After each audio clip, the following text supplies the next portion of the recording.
Can your S cross state lines? Before you start supervising in another state, let's clear up the confusion and address some myths.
Hey, I'm Dr. Kate Walker, and we are going to continue our conversation about the counseling compact, specifically what it means to supervise across state lines. So let's get folks in. We've got Step It Up members who are joining live, like they can every week on Tuesday.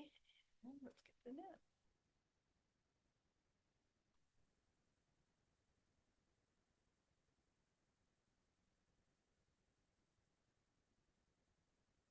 Right. Yes, you can take notes, AI. Thank you. So such a fun topic. I'm going to open up my chat so you guys can ask questions that way as well.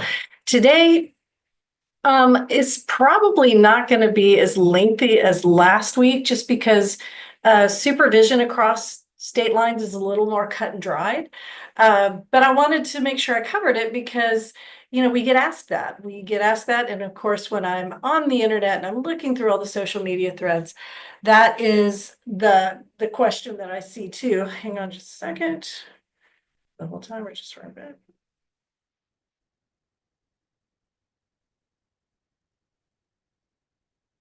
I invited my assistant Jennifer to come on, and she is texting me, so she'll be joining too.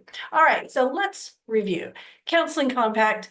First of all, what this is, it's a way to get rid of barriers so counselors can counsel their clients across state lines.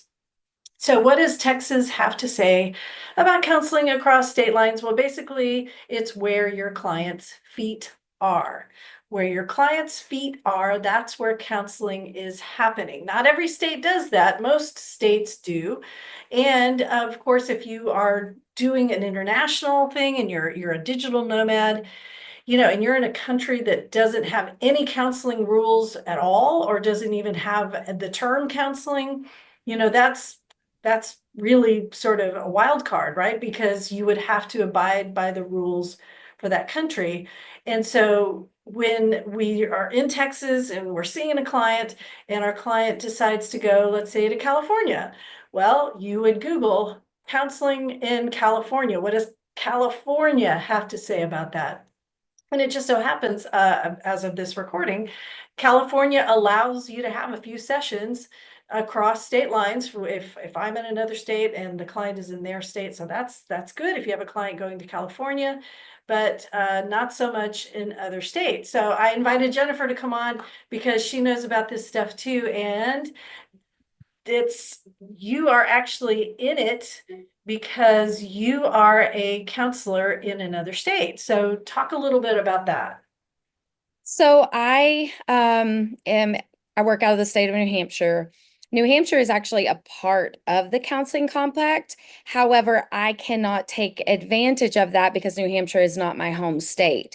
So, because Texas isn't a part of the counseling compact, if I want to counsel in any state, I have to get licensed in that state, regardless of whether or not they are a part of the counseling compact. It's interesting because there's a misconception that New Hampshire is one of the most difficult states as far as licensure rules and regulations go. But what I found is that Texas is a lot stricter. And so getting licensed in another state is kind of a difficult process. Because like Utah, for example, they require 4,000 hours. So if you don't have 4,000 postgraduate hours, they require you to get that additional 1,000. And so that's why the counseling compact is so important because it kind of keeps us from having to like jump through the hoops here, jump through the hoops there, and get licensed in more states. But yeah, I can work in New Hampshire, but I can't work in any of the compact states through New Hampshire because it's not my home state. That's interesting because that wasn't one of the cons we even talked about last week, right? So, and you get pushback sometimes because people don't understand you can be in Texas and be a licensed New Hampshire counselor and see clients while your feet are in Texas and the client's feet are in New Hampshire. It's a huge misunderstanding. I've had licensed counselors who've been in the profession for 10, 15 years. I've had licensed professional counseling supervisors question me and literally look at me point blank and go, "How are you doing that?" And I'm like, Right? just think logically through this. I submitted an application with my address in Texas. I made it very clear where I reside, and that board approved me. So it's not a legality question, but there's a lot of misconception because for so long we've been told the client's feet have to be in Texas, and it's like the telephone game. Somehow that's now transitioned to everybody's feet have to be in Texas no matter what. And so I just kind of laugh and Yeah. say, okay. And if you're, if you stalk the threads for, the digital nomad groups, the traveling therapists and things like that, great groups. In fact, if you need to know the rules for other countries and other states, highly recommend that you join those groups. But with the counseling compact, it's not all roses either. I mean, one of the things we talked about last week where was the idea that folks like me who never took the NCE, I mean, I got licensed back when it was still a Texas license test, right? It was just for Texas, built for Texas, made by Texas, whatever. And one of the stipulations is 60 credit hours and passing the NCE. And please don't quote me. This could all change, right? This is just kind of what exists right now. It's not the NCMHCE, which is another exam that Texas accepts. So this idea that, okay, when the compact comes, it's all, kumbaya, and we're all going to be able to just, take our licenses like our driver's licenses and cross state lines everywhere and do our thing. Maybe not. And there will be a process, right? There's going to be a compact board. There's going to be a website where you actually apply and pay a fee and make sure that you do what you need to do to be a operational part of the compact. And as Jennifer said, right now, Texas is not in it, right? This is our second round to try to get that passed. And it's a legislative issue. It's not a board issue. It's not a BHEC issue. It is a legislative issue. So, all right. So I hope that catches everybody up. If not, go back to last week's episode and you get more details. So let's talk about supervision. So Jennifer, can you supervise across state lines? If you are licensed to supervise in that state. Well, and that's part of this too, right? Understanding Yeah. that supervision is not counseling. Okay. So when you're supervising and your associate is in, let's say, New Hampshire. Well, if your supervisee in New Hampshire is accruing hours for Texas and you are a Texas supervisor, well, you can supervise them for those Texas hours. But if they are licensed in New Hampshire and you're a Texas supervisor, your supervision isn't going to count for those New Hampshire hours. I mean, am I saying that right, Jennifer? Yes, and that has been there's a significant misunderstanding, and you have to go back to logic. Okay, so if I go to grad school in Texas and then I get a Texas supervisor and I move to Maine, I don't need to start over, right? Like I don't need to start over. I could live in Maine and still see clients in Texas and that count towards my Texas licensure hours. Just like I have in New Hampshire, I'm under supervision in New Hampshire, right? Because I'm seeking full licensure in New Hampshire. I also have a supervisor in Texas because I'm seeking full licensure in Texas. As long as both supervisors meet the qualifications of that state, I can count those hours towards both license, regardless of where they're done, because people forget people we move, we go places, we do other things, and there's this belief that I got my license in Texas and I moved to Maine and therefore my hours no longer count and it just all goes. Does that make sense? Did I Yeah. explain? Did I answer your question right? No, you're doing, and it brings to mind, because I know where that belief comes from, right? Pre-COVID, when we couldn't do virtual, if you moved to Maine, you were kind of out of luck, right? Okay, I'm in Maine now because my partner's in the military or for whatever reason, my partner's job. So I guess I just have to give up my associateship in Texas, right? Because the only people I can see are Mainers, right? Well, now, since your client's feet are in Texas, your body's in Maine, your clients are in Texas, you have a Texas supervisor, you can finish your Texas associate experience hours and become a Texas LPC if that's what you still want to do, right? If you want to become a Maine therapist, then you would have to find a Maine supervisor and make sure you pass and do all the things Maine wants you to do. So, two aspects of this are where the client's feet are, right? That's where counseling is happening.